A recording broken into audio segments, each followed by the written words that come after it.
ছোট্ট একটা গল্প বলি। একটা অ্যাকোরিয়ামের ভিতরে এক সাইডে একটা খাদক মাছ আর এক সাইডে আছে কিছু পোনা মাছ।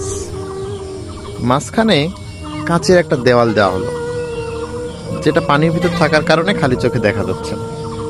তো ওই খাদক মাছটি পোনা মাছটিকে খাওয়ার জন্য আপ্যায়ন চেষ্টা করছে। বারবার যতবারই খেতে যাচ্ছে ততবারই সে ধাক্কা লাগছে। অদৃশ্য দেওয়াল, যতবারই খেতে যাচ্ছে ততবারই সে ধাক্কা লাগছে। তো এই ধাক্কা লাগতে লাগতে লাগতে তার মুখের অবস্থা বেহাল একটা অবস্থা হয়ে গেল, মানে অনেক আঘাত পাইছে। তো কিছুদিন পরে সেই অদৃশ্য কাঁচের দেওয়ালটি তুলে দেওয়া হলো, পোনা মাছটি তার কাছে।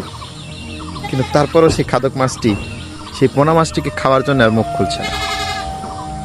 দীর্ঘদিন থাকার পরে সে আসলে খাবারটাও খাচ্ছে না, আর না খাওয়ার কারণে ধীরে ধীরে সে খাদক মাছটি মারা যায়।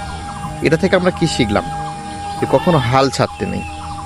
এখন যেটা পারছি না সেটা হয়তো 6 মাস পরে আমি পারবো, তাই চেষ্টা চালিয়ে যান, সফলতা অবশ্যই পাবেন। ধন্যবাদ।